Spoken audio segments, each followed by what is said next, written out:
മിശിഹായിൽ പ്രിയമുള്ള സഹോദരി സഹോദരന്മാരെ, പ്രിയമക്കളെ, ഇന്നേ ദിവസം അപ്പസ്തോല പ്രവർത്തനം 11:2 മുതൽ 4 വരെ വാക്യങ്ങൾ.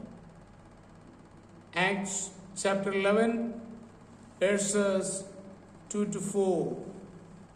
തന്മൂലം പത്രോസ് ജെറുസലേമിൽ വന്നപ്പോൾ പരിച്ഛേദനവാദികൾ അവനെ എതിർത്തു.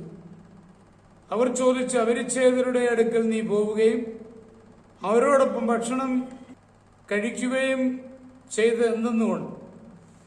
പത്രോസ് അവരോടെല്ലാം ക്രമമായി വിശദീകരിക്കുവാൻ തുടങ്ങി. ശുദ്ധ മനസ്സാക്ഷിയോടെ സ്വയം രഹിതമായി ചെയ്യുന്ന സേവനങ്ങളെ അഭിനന്ദിക്കുമെന്ന് കരുതി കാത്തിരിക്കുമ്പോൾ പ്രതീക്ഷകൾക്ക് വിപരീതമായി അപമാനമായിരിക്കും ലഭിക്കുന്നത്. മനസ്സിടിഞ്ഞ് നിരാശയിൽ വീഴാനും ജീവിത ദർശനം നഷ്ടപ്പെടുത്താനും അത്തരം അനുഭവങ്ങൾ കാരണമാകും.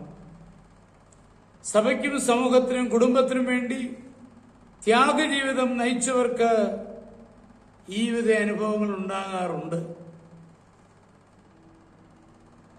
അതേ, പത്രോസ് എനയാസിനെ സുഖപ്പെടുത്തിയപ്പോൾ യോപ്പയിൽ വെച്ച് മരിച്ചുപോയ തബീഥയെ ഉയർപ്പിച്ചു. തുടർന്ന് അവളെ താമസിക്കുമ്പോൾ ആകാശത്ത് നിന്ന് താണുവരുന്ന തൂപ്പട്ടിയുടെ ദർശനം കണ്ടു. അതിൻ പ്രകാരം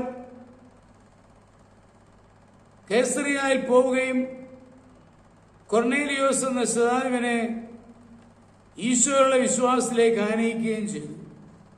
വളരെ പേർ സ്നാനപ്പെട്ട് സഭയോട് ചേർന്നു. പത്രോസ് അവനോടൊത്ത് പന്തി ഭോജനം നടത്തി. ജെറുസലേമിൽ മടങ്ങി വരുമ്പോൾ സഭയുടെ അഭിനന്ദനം പ്രതീക്ഷിച്ച് പത്രോസ് വന്നിരിക്കാം. പക്ഷേ അത് ലഭിച്ചില്ലെന്ന് മാത്രമല്ല, അവർ പത്രോസിന്റെ മേൽ കുറ്റാരോപണങ്ങൾ നടത്തുകയായിരുന്നു ചെയ്തത്. ഈ അനുഭവം ഉണ്ടായപ്പോൾ പത്രോസ് കുലുങ്ങിയില്ല. സത്യം സകലത്തെയും നേരെയാക്കുമെന്ന് പത്രോസ് വിശ്വസിച്ചു. നിശബ്ദത പാലിച്ചൊഴിഞ്ഞു മാറുവാനോ ഒരുപക്ഷെ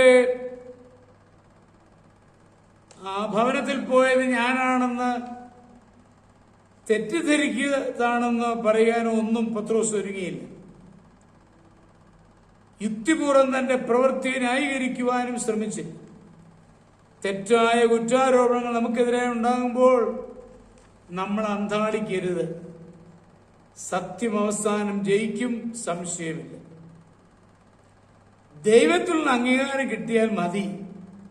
സത്യത്തിന് മുൻപിൽ പ്രശ്നങ്ങൾ തീർന്നു പോകും. യുക്തിപൂർവ്വം പറയുന്ന പ്രസംഗത്തെക്കാൾ സത്യസന്ധമായ അനുഭവ സാക്ഷ്യം വിലപ്പെട്ടതാണ്. നമ്മുടെ കർത്താവ് മിശിഹായുടെ കൃപയും പിതാവായ ദൈവത്തിന്റെ സ്നേഹവും പരിശുദ്ധാത്മാവിന്റെ സഹവാസവും പരിശുദ്ധ അമ്മയുടെ മധ്യസ്ഥതയും നിങ്ങളെല്ലാവരോടും കൂടി ധാരാളമായിട്ടുണ്ടായിരിക്കട്ടെ, എപ്പോഴും എപ്പോഴും എന്നേക്കും. ആമേൻ.